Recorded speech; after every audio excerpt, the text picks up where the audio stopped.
سورہ طٰہٰ آیت نمبر 90۔ وَلَقَدْ اور البتہ تحقیق قَالَ کہا لَهُم ان کے لیے ہارون نے من قبل اس سے پہلے یا قومی اے میری قوم انما بے شک فتن تم آزمائے گئے ہو تم فتنے میں ڈالے گئے ہو تم یا تمہاری آزمائش کی گئی ہے وَإِنَّ اور بے شک ربکم الرحمن تمہارا رب رحمان ہے تمہارا رب تو اللہ ہے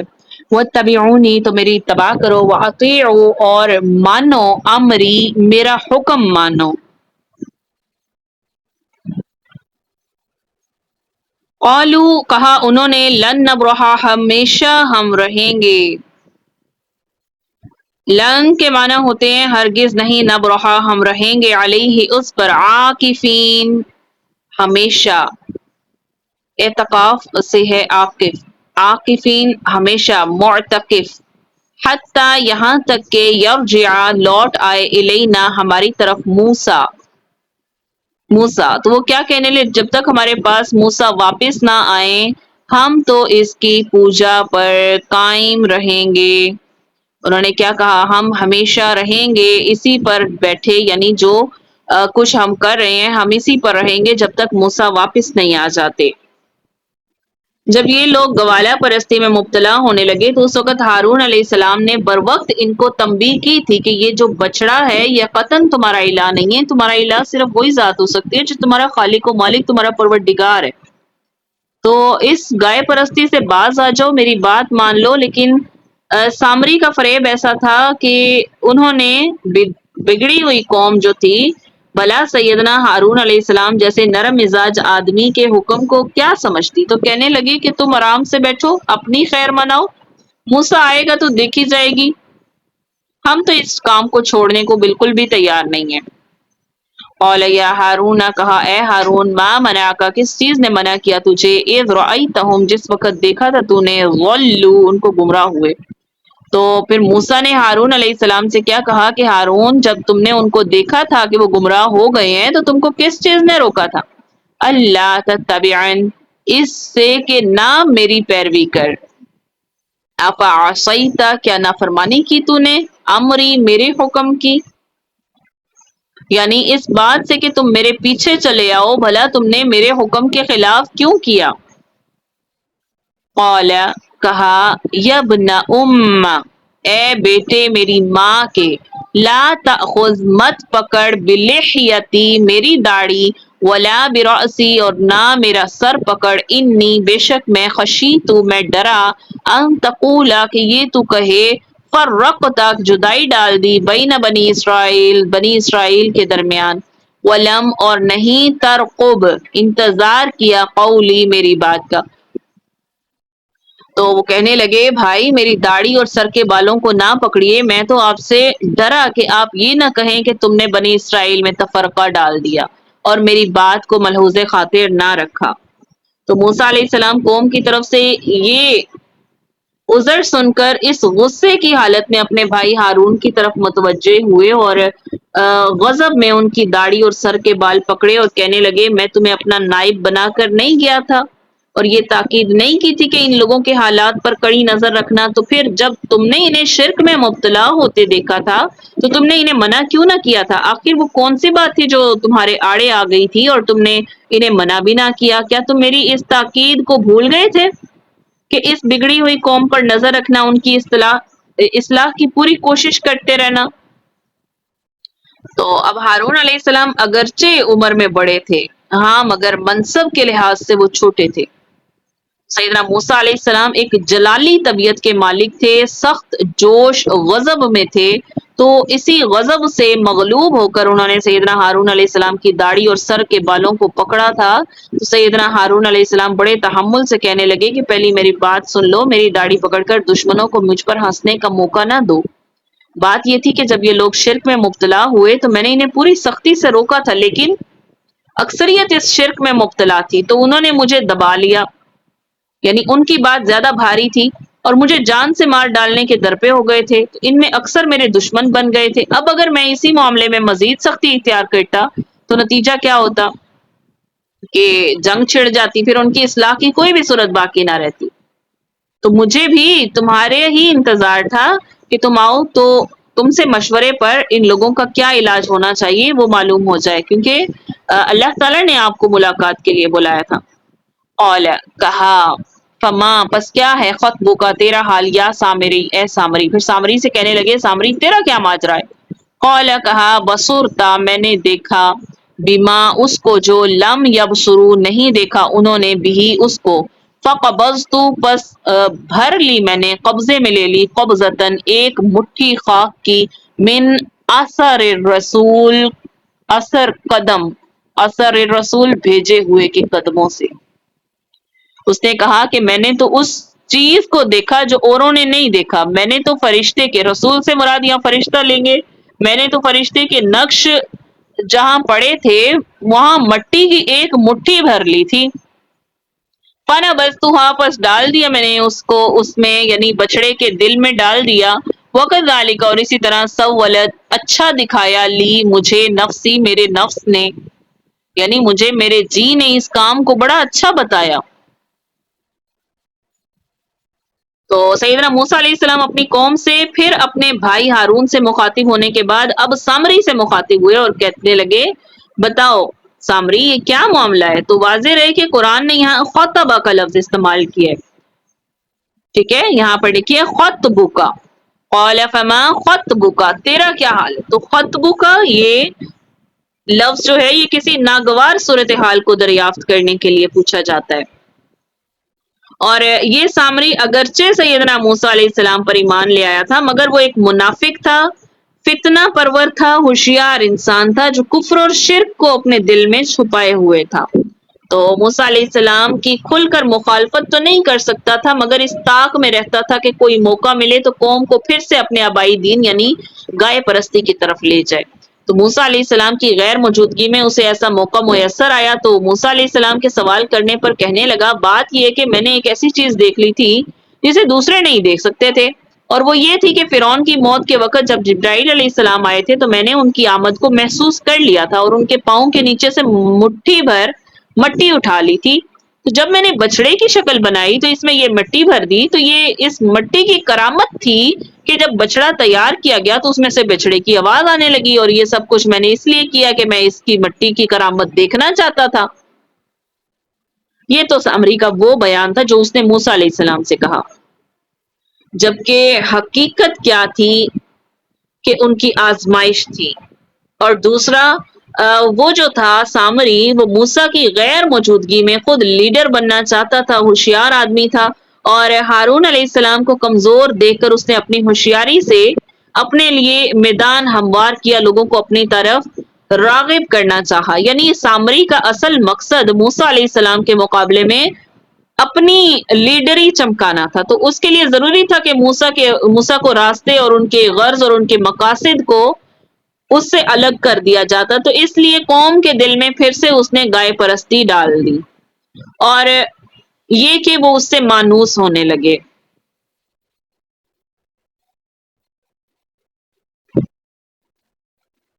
اللہ کہا فَاذْهَبْ پس جا، فَإِنَّ پس بے شک لَکَ تیرے لیے فی الحیاتی زندگی کے بیچ، ان تقولا یہ کہ تو کہتا رہے، لا مساس مجھے ہاتھ نہ لگانا، مس کرنے سے ہے مساس مجھے مت چھونا۔ اب موسیٰ نے کہا جا تجھ کو دنیا کی زندگی میں یہ سزا ہے کہ تو کہتا رہے کہ مجھ کو ہاتھ نہ لگانا، وَإِنَّ لَكَ اور بے شک تیرے لیے، موعداً ایک جگہ ہے وعدے کی، لن تخلفہ ہرگز نہ پیچھا چھوڑا جائے گا اس سے، وانظر اور دیکھ، الی الہک اپنے معبود کی طرف، الذی وہ جو ظلت ہو گیا تھا تو علیہ اس کے اوپر، عاکفاً بیٹھا ہوا، لنحرقنہ بھی جلا دیں گے ہم اسے، ثم پھر لننسفنہ اڑا دیں گے ہم اسے، فی الیمی دریا میں، نسفاً بکھیر کر، راکھ بنا کر۔ تو اب تیرے لیے ایک اور وعدہ ہے، یعنی عذاب کا جو تجھ سے ٹل نہ سکے گا، اور جس معبود کی پوجا پر تو قائم تھا اس کو دیکھ ہم اسے جلا دیں گے، پھر اس کی راکھ کو اڑا کر دریا میں بکھیر دیں گے۔ یعنی اس کو موسیٰ علیہ السلام نے یہاں پر ہے نا کہ تو کہتا پھرے لا مساس،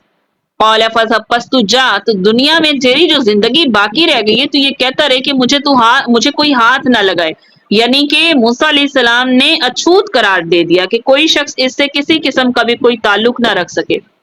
پھر اس کے لیے مزید سزا یہ تھی کہ وہ خود دوسروں سے کہتا تھا کہ مجھ سے پرے رہنا، مجھ سے بچ کر رہنا، مجھے ہاتھ نہ لگانا، میں ناپاک ہوں، مجھے نہ چھونا۔ اور سامری اس بات پر مجبور تھا کہ وہ دوسروں سے کہے کہ مجھے ہاتھ نہ لگانا۔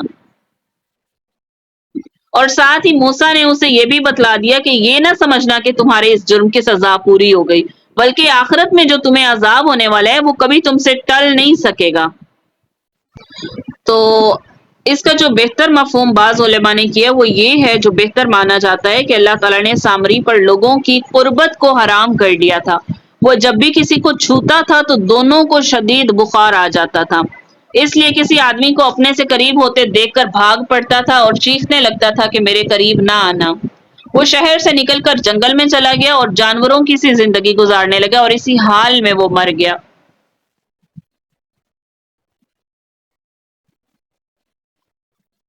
اب یہ تو تھا دنیا کا انجام، اب ہم تیرے لیے الہ کا جس کا تو دن رات مجاور بن بیٹھا تھا، یعنی جس کو تو نے اپنے لیے معبود بنا لیا تھا اور اپنی قوم کو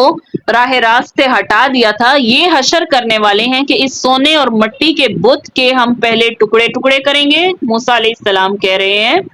پھر یعنی یہ جو تم نے سونا پگھلا کر کیا کیا ہے، اس کا مجسمہ تیار کیا ہے، اس سونے اور مٹی کے بت کے ہم پہلے ٹکڑے ٹکڑے کریں گے، پھر ان کو جلا کر راکھ بنا دیں گے، پھر اس راکھ کو دریا میں پھینک دیں گے تاکہ تجھے اور پیروکاروں کو سب کو پتہ چل جائے یہ خدا اپنی بھی حفاظت نہیں کر سکتا، یہ دوسروں کا کیا سنوار سکتا ہے یا کیا بگاڑ سکتا ہے۔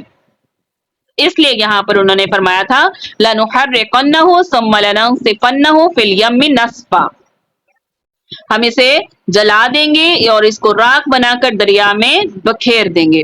انما بے شک الہکم تمہارا معبود اللہ اللہ ہے، الذی وہ جو لا الہ الا ہو نہیں کوئی معبود مگر وہی ہے، وسع وہ سما لیا ہے کل شیء ہر شے کا علما علم، اس کا علم ہر شے پر محیط ہے، سمایا ہوا ہے۔ وَكَذَلِكَ اور اسی طرح نقص ہم بیان کرتے ہیں علیک آپ پر من انباء خبریں ما قد سبق تحقیق جو پہلے گزر چکی، وقد اور تحقیق آتینا کا دیا ہے ہم نے تمہیں من لدنا اپنی طرف سے ذکر، اب یہاں ذکر سے مراد کتاب ہے، نصیحت کی کتاب یعنی قرآن۔ اسی طرح ہم تم سے وہ حالات بیان کرتے ہیں جو گزر چکے ہیں اور ہم نے تمہیں اپنے پاس سے نصیحت کی کتاب یعنی قرآن عطا فرمایا ہے۔ تو اب اس صورت کا آغاز بھی ذکر سے کیا گیا تھا، یعنی ہم نے یہ ذکر اس لیے نہیں نازل کیا کہ آپ مشقت میں پڑیں، بلکہ یہ تو ڈرانے والوں کے لیے یاد دہانی ہے۔ تو یہاں پر بھی وہی چیز، اصل موضوع جو ہے وہ انسان کی ہدایت ہے، اور درمیان میں موسیٰ علیہ السلام کا قصہ ذکر کیا کہ اس میں بھی یہی رنگ غالب نظر آتا ہے ہدایت کا اور نصیحت کا، کہ اس کے واقعے میں سے تم نصیحت پکڑو، عبرت پکڑو۔ من اعرض جو کوئی منہ پھیرے عنہ اس سے فإنہ پس بے شک وہ یحمل وہ اٹھائے گا یوم القیامتی قیامت کے دن وزرا بوجھ، جو شخص اس سے منہ پھیرے گا وہ قیامت کے دن گناہوں کا بوجھ اٹھائے گا، خالدین فیہا ہمیشہ رہیں گے اس میں، وساء لہم اور برا ہے ان کے لیے یوم القیامتی قیامت کے دن حملا بوجھ، اور یہ بوجھ قیامت کے روز ان کے لیے کیا ہوگا؟ برا ہوگا۔ اب وزر جو ہے یہاں جو لفظ آیا ہے وزرا یوم القیامتی وزرا، وزر بمانا گناہ کا بوجھ یا گناہوں کی گٹھڑی مراد ہے۔ اب جو شخص عمر بھر نہ قرآن کے نزدیک آئے، نہ اس کی کوئی ہدایت ماننے کو تیار ہو، تو اب اس کی زندگی کیا ہوگی؟ اللہ کی نافرمانی اور گناہوں پر مشتمل ہوگی۔ تو لہٰذا اسے اپنے اعمال کا ناقابل برداشت بوجھ اٹھانا پڑے گا۔ اس دنیا میں تو ایسے بوجھ کا تصور ہی کیا جا سکتا ہے نا، لیکن وہاں اس بوجھ کو مادی شکل دے دی جائے گی اور وہ اس بوجھ تلے پس رہا ہوگا۔ وَسَاءَ لَهُمْ اور برا ہے ان کے لیے یوم القیامتی قیامت کا حملا بوجھ، قیامت کے روز ان کے لیے برا بوجھ ہوگا، یعنی ان کا یہ جو اٹھایا جانا ہے اپنے ہی اعمال کا بوجھ، یہ برا ہوگا۔ یوم ينفخ اس دن کے پھونکا جائے گا پھر سور کے بیچ، ونحشر اور ہم اکٹھا کریں گے مجرمین مجرموں کو یومئذ اس دن زرقا نیلی نیلی آنکھوں والے۔ تو جس روز سور پھونکا جائے گا ہم گناہگاروں کو اکٹھا کریں گے، ان کی آنکھیں نیلی ہوں گی۔ اب سور کا معنی جو ہے یہ قرنا، قرن سے ہے، اور اسی طرح بوق معنی بھی آتا ہے، اور یہ چیزیں رسول اللہ صلی اللہ علیہ وسلم کے دور میں رائج تھیں۔ ضروری نہیں ہے کہ سور کی بھی یہی شکل و صورت ہو، بلکہ قرآن ایسے لفظ استعمال کرتا ہے جس سے انسانی ذہن اس اصل چیز سے قریب تر کسی چیز سے متعارف ہو۔ تو اب یہاں پر جو ہے لشکر کو اکٹھے کرنے کے لیے جو سائرن بجایا جاتا ہے وہ بھی مراد ہو سکتا ہے، یا پھر ہوائی جہاز کہیں پہ گرنے والا ہو، ہوائی حملہ ہونا ہو، تو اس کے خطرے کے دوران بھی جو سائرن بجتا ہے اس سے ملتی جلتی آواز بھی مراد لی جا سکتی ہے۔ تو اس کی مختلف صورتیں ہو سکتی ہیں، اللہ تعالیٰ کو معلوم کہ اس کی اصل صورت کیا ہوگی، یہ آواز کیسی ہوگی۔ تو اب اس کی آواز یہ ہے کہ اس قدر دہشت مند ہوگی، دہشت والی ہوگی کہ آنکھیں پتھرا جائیں گی، اور نیلی ہونے سے مراد کہ سفیدی غالب آ جائے گی، اور دوسرا معنی یہ کہ سارا بدن ہی نیلا نیلا ہو جائے گا، یعنی دہشت کے مارے خون خشک ہو جائے گا، اور جسم سے نیلاہٹ جو ہے وہ غالب آنے لگے گی۔ جب انسان ایک جو ڈیڈ باڈی ہوتی ہے اس کے جسم پہ نیل پڑنے شروع ہو جاتے ہیں، تو یہ مراد ہے کہ دہشت کے مارے اس کے جسم کا جو خون ہے خشک ہو جائے گا۔ یتخافتون، آہستہ کہتے ہوں گے، بینہم اپنے درمیان، ان لبثتم، رہے تم، الا مگر، عشرا مگر 10 دن، آپس میں کیا کہتے ہوں گے کہ تم دنیا میں صرف 10 ہی دن رہے ہو۔ نحنو، ہم، اعلم، ہم خوب جانتے ہیں، بما، اس کو جو یقولون وہ کہتے ہیں، اذ یقولو، جس وقت کہے گا، امثلہم، ان کا بہتر طریقہ راہ میں، یعنی جو عقل مند ہے وہ، ان لبثتم، کہ تم رہے ہو، الا یوما، مگر ایک ہی دن۔ جو باتیں یہ کریں گے ہم اس کو خوب جانتے ہیں، اس وقت ان میں سے اچھی راہ والا یعنی عقل مند اور ہوش مند آدمی کیا کہے گا، نہیں بلکہ صرف ایک ہی دن تم ٹھہرے ہو۔ یعنی ٹھہرنے سے مراد دنیا کی زندگی بھی ہو سکتی ہے اور قبر کی زندگی بھی ہو سکتی ہے۔ تو انسان کی عادت ہے نا کہ اسے خوشی کے لمحات قلیل بھی نظر آتے ہیں اور قریب بھی نظر آتے ہیں۔ 20 برس پہلے کے واقعات اسے یوں معلوم ہوتے ہیں جیسے ابھی کل کی بات ہو، اور قیامت کی دہشت ناک احوال جو ہے ان کو دیکھ کر تصور اور بھی بڑھ جائے گا۔ کوئی اس زندگی کو ہفتہ، کوئی 10 دن قرار دے گا۔ جو سب سے زیادہ سمجھدار ہوگا وہ پہلے ہی جھٹلاتا ہوگا، ان کی تردید کرتے ہوئے کہے گا کہ اس زندگی کو صرف ایک دن کی زندگی وہ بتاتا ہوگا۔